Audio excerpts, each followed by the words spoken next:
All right. Looks like we're ready to go.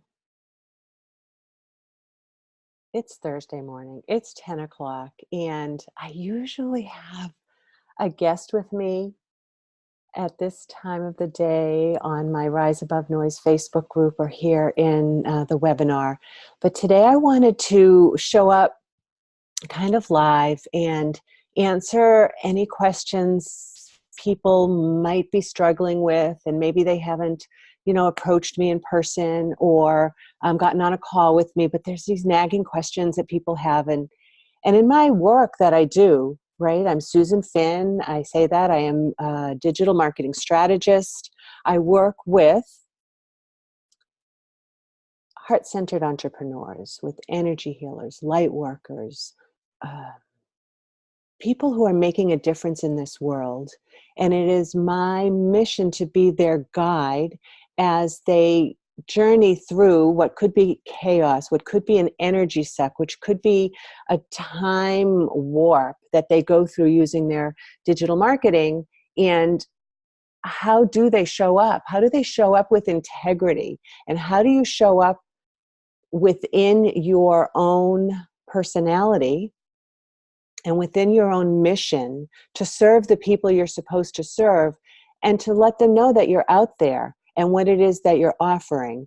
And so the way that I do that with these heart-centered entrepreneurs is to dig deep into what is their mission, what is their message, who's their ideal client, and let's create a system. Let's create time slots to get things done. And when you're in those time slots, exactly what is it that you're going to be doing to make the most of your time on social media, to get in, get out, get the message out there that you really want to say. You've given it some thought, you're on task, you're on message, you're within your integrity, you're showing up consistently, you're being generous with your resources, generous with your attention, generous with the love that you can bring in, so that people can really see you and really hear you and know why it is they would work with you versus this other person. So many people offer similar services and products that really, when people are going to work with you, it's going to be because of who you are. And I expect that will be the same with me. There are many digital marketing agencies out there. I'm not necessarily an agency. I'm more of a strategist working one-on-one or helping you to get through particular projects at a particular time. But why would you work with me, right? So I'll start with my social media. I'm hoping, my intent is that everything I just said, that I show up with integrity, that I'm giving you a system to take care of those pain points, that you're not going to waste time, that you're going to be able to measure your results so that you know what you're doing is working, that you're not going to throw money at Facebook ads or Google ads without having a system of measuring your results, that you're not going to waste time on this platform or another platform because somebody told you you should be on there. You're going to be someplace that you're supposed to be, because that's where your people are. So that's why I'm doing this on my own today. I'm stepping out of my comfort zone, as I told my Rise Above Noise Facebook group members recently. I'm trying to step out of my own comfort zone so that I can show up for you, and I can be there to help you in whatever it is that's giving you a sticking point. So if you're on Facebook Live, what I will ask is that you can go ahead and pop your questions into the comments, and I'll try to keep up with those. I'm on two screens here, so if I'm looking back and forth, that's what I'm doing. If you're on the Zoom webinar, you can put your questions in the chat or the Q&A, and again, I will do my best to hop on there right now and see. So what I'd like to do is I'm going to go ahead over to shut the sound here so that I can see your comments there. If you're on the Facebook Live, if you could just kind of wave or do something so that I know that you're there. What I'm going to do is, there's no questions in the queue just now on either the chat or the Q&A. So I want to go ahead and answer some of the questions that people had sent ahead of time. So one person asked me, I'm thinking about switching from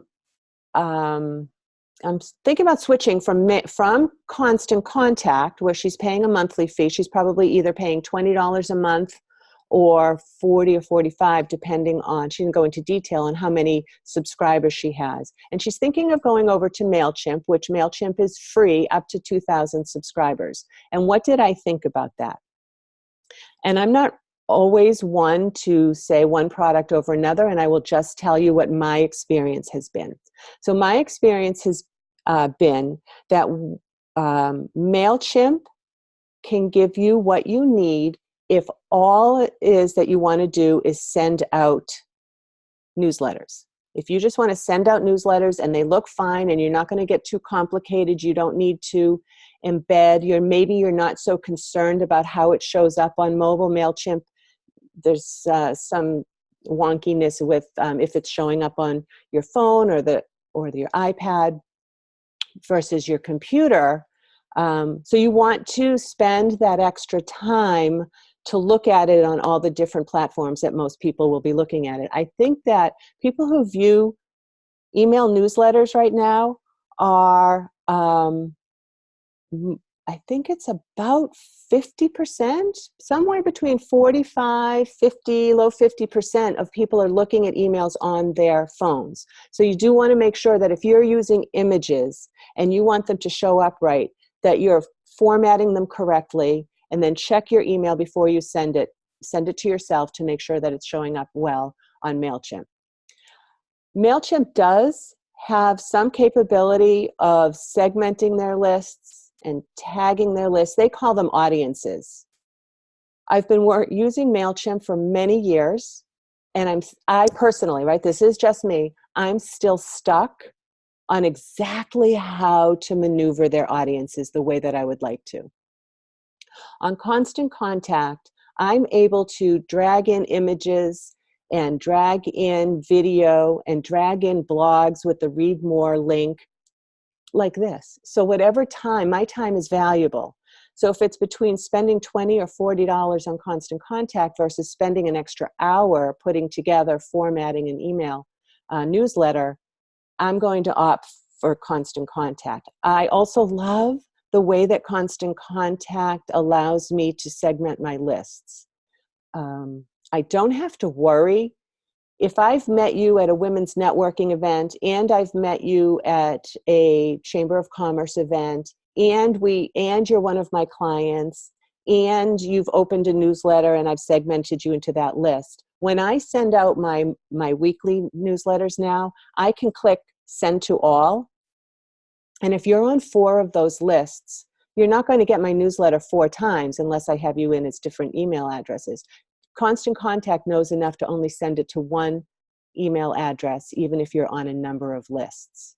Constant Contact, and MailChimp might be doing this now. Constant Contact is allowing me to right away segment a person into a separate list if they've clicked on a particular list. I'm going to give you a quick example of this and why I love it. You guys know I always talk about B&M Catering because they're just the best and the nicest, and I love working for them because they consistently get 5-star reviews everywhere, and people spend time to write letters and emails this long about how much their experience has been. So B&M Catering, we recently wrote a blog about picnics, like how to make the most of your company picnic. And what I was able to do is whoever clicked through on that link, right, it was a little summary on the newsletter that said, we've written an article this month and it's about picnics for your newsletter, for your business. Here's the 4 things we've highlighted. Click here to see more. So the people who clicked on click here to see more got tagged into got segmented into a separate list, which indicated that they were looking at the emails for business purposes. Perhaps they're in HR or they're the administrator in their business and were interested in that topic. And so I created a separate list for those people. And what I will do now is, as I continue to see who's interested in those kind of topics, office parties, apartment complexes. I will be creating newsletters or pieces of content that now I'll create it especially for them and share it just with them. So just think about the different ways you might use that. In my own email newsletters, I can create a list for people who have clicked through to learn more about email marketing versus people who have clicked through to learn more about search optimization. And I might feed them different information on different times. That was a lot of information for a quick question, and I hope I answered that question. And that's with the normal Constant Contact. There's also the Constant Contact Email Plus, which gives you the opportunity to, it sounds like I'm doing a sales pitch now too, but I just love it so much. You can do event marketing, surveys, and social media sharing right from your newsletter. So I hope that was a helpful answer to that question. Hey, Beth and Kathy and Heidi, nice to see you here, or to see that you are here. So the next question I had from somebody was, how do I feel? Susan, how do you feel about private Instagram accounts? So her account is personal, and because she's in financial advising, her compliance team is not going to currently support her platform.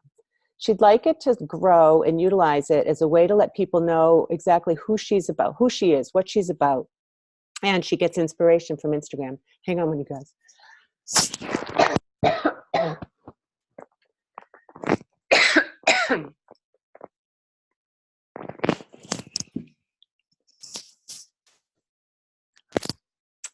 Sorry about that. I'm not used to being the one doing all the talking. Her additional challenge is she wants to keep it private because she might want to include pictures of her beautiful daughter. So that is a question I've been getting a lot. Financial planners, insurance agents, mortgage brokers, I've been talking to a lot, and they have a lot of compliance issues. And I know this is not the person who asked me this question. I don't think this is her challenge, but with other people that I've spoken to, is that they're really used to hiding behind their bank's brand or their insurance agency's brand. But they have this deep connection to doing the work they do because they really want to help people. They want to give people a good experience, whether they're buying a home or buying insurance or figuring out how they're going to have money for their retirement or for their kids' education. And there are all those things around it with the compliance issues. So here's my advice to you, Carrie, is that continue to show up who you are, as you are. And I don't think you necessarily have to talk about financial planning as far as what you're offering. I think you can embrace it as a lifestyle. I was doing this and this and this, and I'm so glad I've put away money for this. Like how it has helped you or how it's helped your clients, but without making any claims. Maybe just talking about the mindfulness that's involved with being a financial planner and working with a financial planner and thinking about your personal financial plans. That if you're coming at it from, here's my mission, here's where I live in integrity, let me share that with you, then I think you won't come up against the compliance issues as much. So that's a whole different, so that's a personal thing. How do you do that? Are you taking pictures of yourself, of your daughter? And in this case, in this particular case, if you're keeping your account private, then you're going to be really particular about who it is that you're allowing to follow your page. And that will limit your reach. So you want to think about that part of it. It'll limit your reach, but the people who you let into your inner circle essentially are going to know that part of you. And that could be even more powerful because you're going to be top of mind for those particular people so that they can be your amplifiers. They can be your unpaid sales force where they're like, oh, look at this this post my friend Carrie put up the other day. Like, she's got this all together. She, like, if you ever know anybody who needs financial advising, she's just so on mission. She's just so dedicated to the work she does. And here's why. Look at what she talks about. Looking at, like, we're not going to talk about hashtags or Canva or any of that right now. I was going to stay on your question, is personal versus maybe a different page. I hope that answered your question, Carrie. If it didn't, let's have a conversation. All right. This is bringing up any other questions, you guys. Let me know. Let me check the chat here. Nothing here. This is so fun and also awkward at the same time. All right, I'm going to hop into the next question somebody asked me. Oh, which one should I do first? I've got a few minutes. So this question I get a lot, and I'm so grateful for the person who put it into the questionnaire. It was anonymous, but she says, Susan, you talk about email all the time. And honestly, my inbox is so full. I barely have time to look at it. I don't think that I want to send emails to other people. So I must hear this probably 10 times a week. And I get it, you guys. Same thing. I use Google Mail, and so it separates it out for me, right? So I've got my primary, my, promotions, my follow-up. It automatically sorts into 4 things. So whatever that promotions folder is likely, like, my emails to you are likely going to go in to the promotions, because it's Susan at Susan Finn Online or Susan at Rise Above Noise, and they recognize it as a business, and it's coming through Constant Contact, so or Kajabi, so they recognize that that's a commercial account. They're going to throw me into your promotions, unless you, and this is something to think about while you're supporting the people that you support in your networks, in your networking groups, chambers of commerce, wherever it is. If you really do want to hear from the people that you're amplifying, or that you've got some kind of like a BNI kind of relationship with, go over to their most previous email that you've received from them and click on, I'll say what it is in Google, because I'm not sure how it works in Outlook or some of the other ones. But in Google, what I will do is I'll create a filter that will make this always star important or always come right to my inbox. So you can do that right through Google Mail. I believe you can do that through inbox too, so that it doesn't filter into your other or into your spam. And that way you'll maybe more likely get to look at it. And the second thing about email, before I get to exactly that question, is that if you're using something like MailChimp, Constant Contact, any of these others, when you send that out, make sure you grab the link to the newsletter so that you can then put that on your social media. I'm more likely to click through on a newsletter on social media if I see it if you've shared it in a group or you've shared it on your page, and I happen to have, again, if you're one of my network people, my circles, my She Breathes, my Women's Business Network, my Polka Dots, Business Women, I most likely have moved you over to a group filter, and I'm going to scroll through and look for your newsletter there more often than I am going to on my email. So that took care of that. Like, oh my God, my email inbox is so full. Why would I want to send an email? So you've met somebody and you say to them, can I put you on my email list? They're either like, you know what, I'm at inbox 0. I'm good. I'll look for you when I need you. Or they're like, yes, please do. I'm not even going to talk about lead generators at this point or nurture series. I'm just going to say that somebody has said to you, yes, please add me to your email inbox, your email newsletter list. Now, whether you send it weekly, monthly, quarterly, or some other, or as needed, these people have said to you, yes, please. And then what else that they've done is they've kept you in their inbox, and they haven't unsubscribed yet. The beauty of using a third-party email server like the ones that I mentioned is that they can unsubscribe. People can unsubscribe. So you never have to feel like, oh, I'm sending it again. Like, if they're tired of you, they're going to unsubscribe and don't have any personal feelings about that. They just, whatever it is that you're doing at that moment, it's not bringing them value at that exact moment. But here's what I do know, that people can go months without opening an email, but every once in a while, and you can measure that through these things. You can say, wow, all right, well, it's just not, they haven't unsubscribed yet, they haven't really opened yet, and they certainly haven't clicked. But then, like, one time you send something, and I don't know if it's the subject line you're using or where those people are in their life at that moment, but something makes them click, something makes them click to open, then they click on something, and now all of a sudden they're clicking through all of the links that you have in there, right? Well, don't have too many, right? 2 or 3 in an email. And then they click that money button, which is get on a call with me.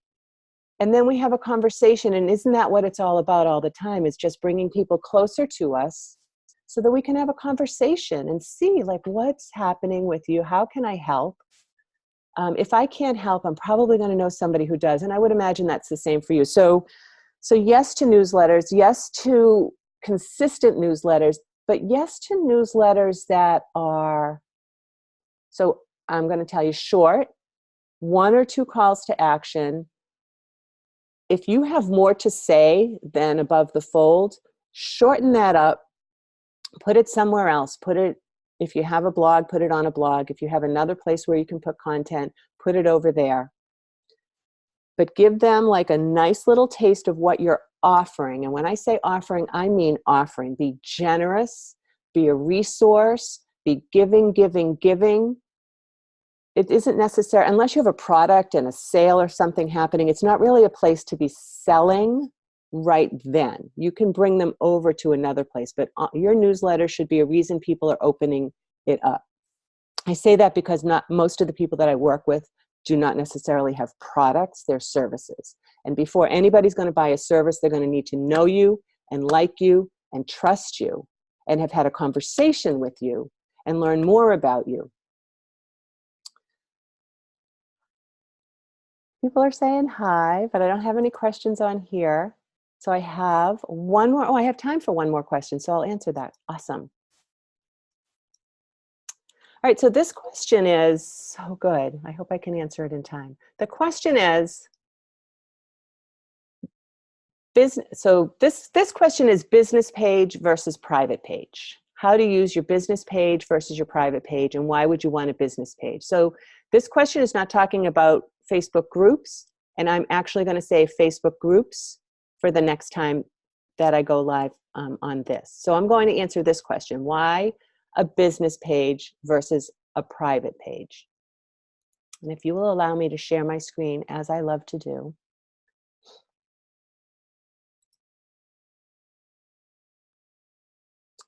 I'll do that.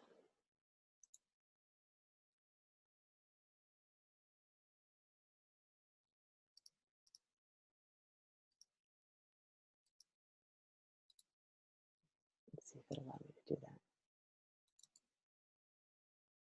So hopefully you guys are looking at my Facebook page. And so this is the B&M Catering Facebook page. I use them because they have the most engagement and the most followers. And this is exactly why you have a Facebook page versus your business page. First of all, Facebook doesn't like it if you're using your personal page for business, although I do think it's okay to every once in a while share something or to talk about your work, but not to do sales and not to do promotions, but to show up authentically as yourself on your business, on your private page. You're not, it's not quite as searchable. So on your business page, you have the amazing opportunity to be able to kind of look at what you're doing. So you guys, Beth Knaus was telling me yesterday that she had heard someone speak, and I really love this, and I'm going to start adopting it, about the science of social media and the emotion and spiritual part of social media, right? Being part of a community and feeling connected. So I feel both of those deeply, but when I'm talking with people, I really want them, if they're going to be spending time trying to build their business on Facebook, let's just look at the science of it for now. You can do the spiritual community part of it on your own when you're kind of hanging out. But if you're going in for business, right? Because if you are a health coach, a yogi, a light worker, an energy healer, Reiki, whatever, you do those things, but you are a business owner and you have to take the steps to do what you need to do to grow your business. And if you're doing those steps, you need to be measuring the effect of the steps so that you know what to do more of and what to do less of. And I'm going to get off my soapbox there, but I love numbers and I love spreadsheets, and I take these numbers every month and I put them on a spreadsheet and I take a look at what's going on. But here's where I am visually. So if I look at the posts that B&M has done for the past 28 days, just so you guys know, I did that up here. I went to Insights, and then I was able to change the date. It doesn't show it here, but I was able to change the date to 28 days versus 7. If you go to 7 and have a heart attack because it's low, go up and change it to 28. And now I'm just going to kind of scan. I'm like, oh, this one did well. This one was a little, so here, this one did well. B&M has about 3,000 followers. And what I want to point out here is unless we've put money on a post, we haven't put any money on these posts. And what that means, Facebook ads. That on a good day, as you see, of the 3,000 people that are following the page, 750 people might have seen this post. And when I say might have, it means that as they were scrolling by, it might have come up on their feed. They may or may not have engaged with it. They may or may not even have noticed it, but it kind of was shown to them. So Facebook only fed it to 750 people on a good day. They fed it to more people on this day because it had 49 interactions. We'll go up here to show you what that means. Blue means 38 people clicked on it, and the pinkish means that they gave it a thumbs up, or they loved it, or they commented on it. So let's go take a look at that. So the reason this one got a little more engagement was because it asked a question. What's your favorite food to top with ketchup? Ready, set, go. And so it got 4 comments. George, David, Stephanie, and Gail commented on it. And then what that meant was that George and David and Stephanie and Gail, their audience might have now seen that Gail answered B&M's question, or Stephanie, people might see that she answered that question. So asking a question is good, and it's going to increase your engagement. So on your personal page, I could go on to this is a whole nother thing, like I could do a whole course on this. But knowing that you don't have these analytic opportunities on your business page. On your personal page. The other thing that's wonderful about the business page is that gosh, I talk about this all the time. The Easton moms in Easton, Massachusetts, where I used to live, they had the most powerful Facebook group I have yet to witness.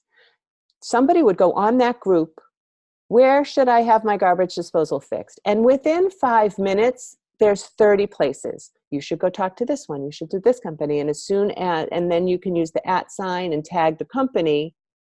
And that is another reason to have a business page versus your personal page. They might do your name, but it might be hard to tag a person because if the other people aren't connected to you, and how many people do you really want to connect with as friends? So Facebook page, if you have a business, is a great idea. Do not expect a lot of engagement. Do not expect to have thousands of followers, because first of all, nobody is necessarily following another page. And secondly, Facebook isn't feeding it. But know that it works over here as it works over there as a billboard. You can put your events, and then you can share your events. You can look at your analytics. You can make sure that it's, again, giving and representative of what you're doing and easy to find, and has beautiful pictures and great insight and resources for people to share. And then if you've posted something great on your business page, then you can share it on your personal page. I'm just going to check and make sure if there's any other last questions. We can save those for the next time. So glad you guys came here. This is kind of fun, but I really do like having other people on here with me. Thank you guys for coming. If you have other questions, hop back on the event invitation and pop those into the Q&A survey, because I think from now on I'll be hopping in just regularly. Oh my gosh, somebody asked a question. Let me answer it right away. I'd love to hop on live and do that more often. You guys have a great day. If you have any questions, hop on a call with me. I have a scheduler on my website and on my Facebook page. I'd love to see your name pop up on my calendar. Bye, guys.